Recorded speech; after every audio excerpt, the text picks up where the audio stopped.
Hello everyone. Welcome to KYC News. Don't forget to subscribe and click the bell icon.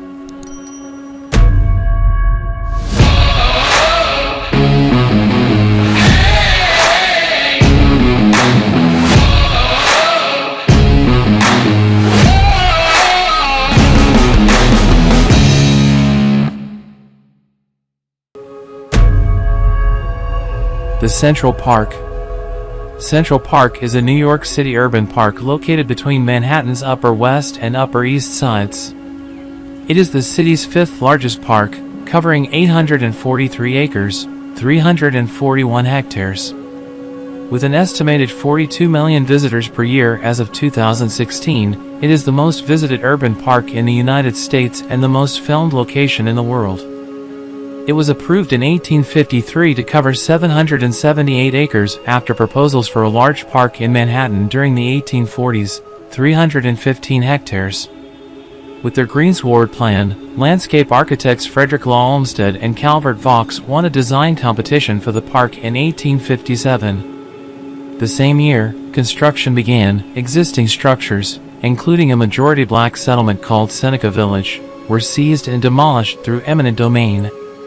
The first areas of the park were open to the public in late 1858.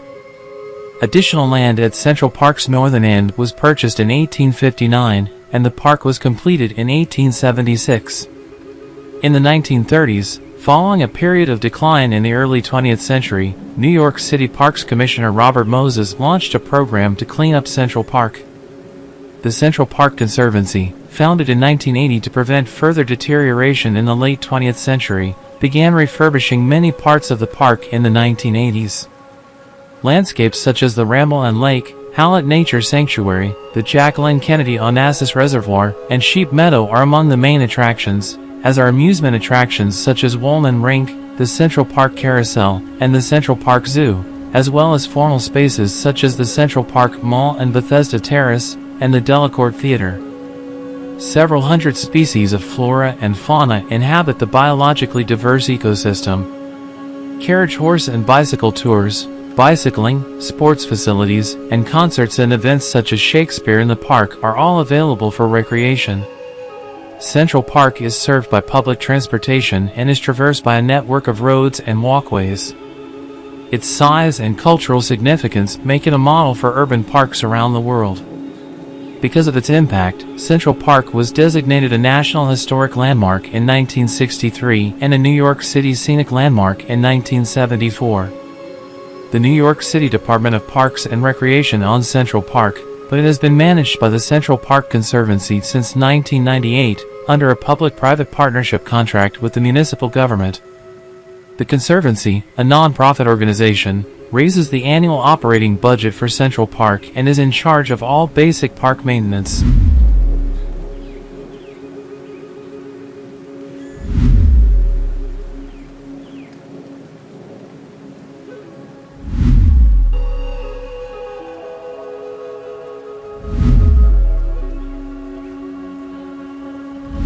Central Park's history. Central Park was the country's first landscaped public park. The park's supporters, mostly wealthy merchants and landowners, admired the public grounds of London and Paris and argued that New York needed a similar facility to establish its international reputation.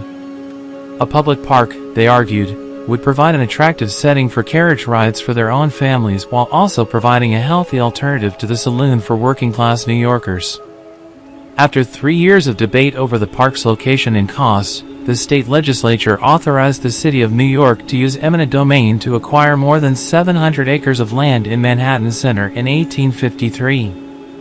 The land between 5th and 8th Avenues and 59th and 106th Streets was unsuitable for private development due to its irregular terrain of swamps and bluffs punctuated by rocky outcroppings. The park, however, necessitated the eviction of approximately 1,600 poor residents, including Irish pig farmers and German gardeners who lived in shanties on the site. Seneca Village, located at 8th Avenue and 82nd Street, had been one of the city's most stable African-American settlements, with 3 churches and a school. The park's boundaries were extended to 110th Street in 1863, giving it its current 843 acres. Throughout the 19th century, the question of who should exercise political control over this new type of public institution was a source of contention. The Republican-dominated state legislature abandoned the principle of home rule in appointing the first Central Park Commission, 1857 to 1870, in order to keep the park out of the hands of locally elected, and primarily Democratic, office holders. The commission, led by Andrew Green, became the city's first planning agency, overseeing the layout of uptown Manhattan as well as the management of the park. The mayor appointed park commissioners after a new city charter restored local control of the park in 1870. The Central Park Commission held the country's first landscape design competition in 1857, and the Greensward Plan was chosen by Frederick Law Olmsted, the park's superintendent at the time, and Calvert Vaux, an English-born architect and former partner of popular landscape gardener Andrew Jackson Downing. The designers aimed to create a pastoral landscape in the English Romantic style. The picturesque effects of the Ramble and the more formal dress grounds of the Mall, Promenade, and Bethesda Terrace were contrasted by open rolling meadows. Olmsted and Vaux sunk 4 transverse roads 8 feet below the park's surface to carry crosstown traffic in order to maintain a sense of uninterrupted expanse. In response to local criticism, the designers revised the circulation system of their plan to separate carriage drives, pedestrian walks, and equestrian paths. Vaux, with the help of Jacob Ray Mould, designed over 40 bridges to eliminate grade crossings between the various routes. Central Park was one of the most ambitious public works projects in 19th century New York. To create the pastoral landscape, 20,000 workers, Yankee engineers, Irish laborers, German gardeners, and native-born stonecutters reshaped the site's topography. Workers moved nearly 3 million cubic yards of soil and planted over 270,000 trees and shrubs after blasting out rocky ridges with more gunpowder than was later fired at the Battle of Gettysburg. The curvilinear reservoir was also built immediately north of an existing rectangular receiving reservoir. Thousands of New Yorkers skated on lakes built on the site of former swamps when the park first opened to the public in the winter of 1859. By 1865, the park had over 7 million visitors per year. Every day, the city's wealthiest residents gathered for elaborate late-afternoon carriage parades. Indeed, during the park's first decade, more than half of its visitors arrived in carriages, expensive vehicles that only 5% of the city's residents could afford.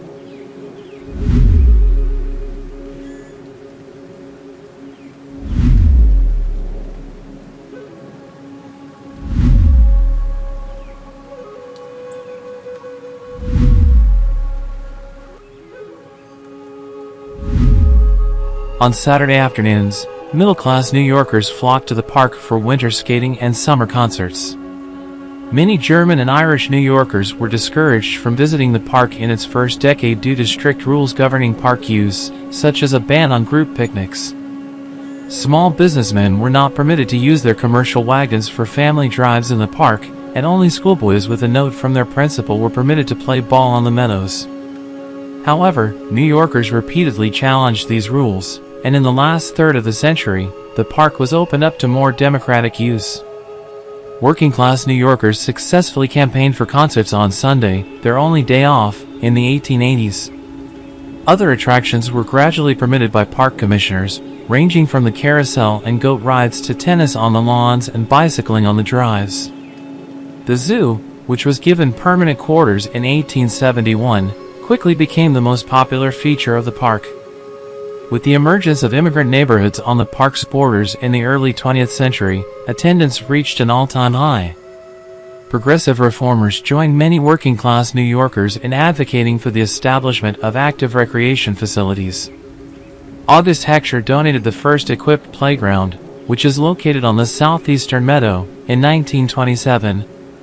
When plans to drain the old rectangular reservoir in the park's center were announced, progressives demanded that it be replaced with a sports arena, swimming pool, and playing fields. Other New Yorkers, influenced by the City Beautiful movement, proposed establishing a formal civic plaza and promenade connecting the park's east and west borders.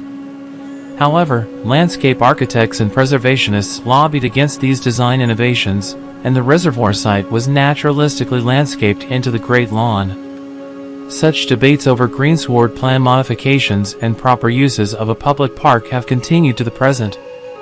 Mayor Fiorello LaGuardia appointed Robert Moses to oversee a new centralized citywide park system in 1934. During his 26-year reign, Moses implemented many of the progressive reformers' proposals. During the Great Depression, Moses used federal funds to build 20 playgrounds on the park's outskirts, renovate the zoo, realign the drives to accommodate automobiles, add athletic fields to the North Meadow, and expand recreational programming. Private benefactors contributed the Woolman Skating Rink, the Lasker Rink and Pool, new boathouses, and the Chess and Checkers House in the early 1950s and early 1960s. Moses also added permanent ball fields to the Great Lawn, which are now used by corporate softball teams and neighborhood Little League teams. Mayor John Lindsay's two park commissioners, Thomas Hoving and August Heckscher, welcomed happenings, rock concerts, and bands to the park in the 1960s, making it a symbol of both urban renewal and counterculture. However, in the 1970s, severe budget cuts during a fiscal crisis, a long-term decline in maintenance, and the resurgence of the preservation movement prompted a new approach to park management.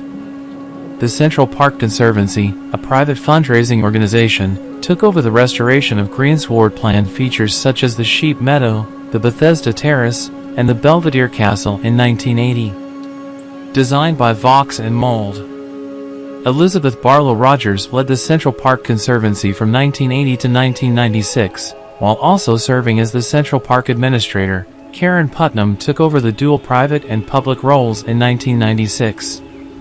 By 1990, the Central Park Conservancy, a private organization, had contributed more than half of the public park's budget and wielded significant influence over decisions about its future.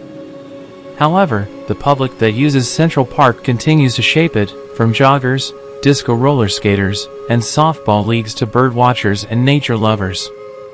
The preceding entry on Central Park is an excerpt from Kenneth T. Jackson's The Encyclopedia of New York City, published by Yale University Press, 1995.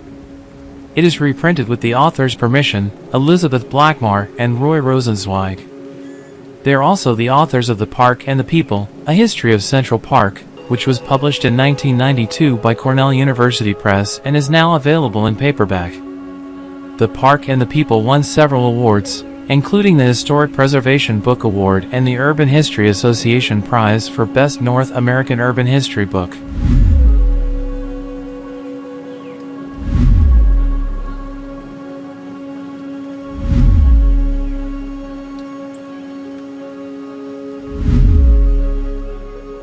This is all for now.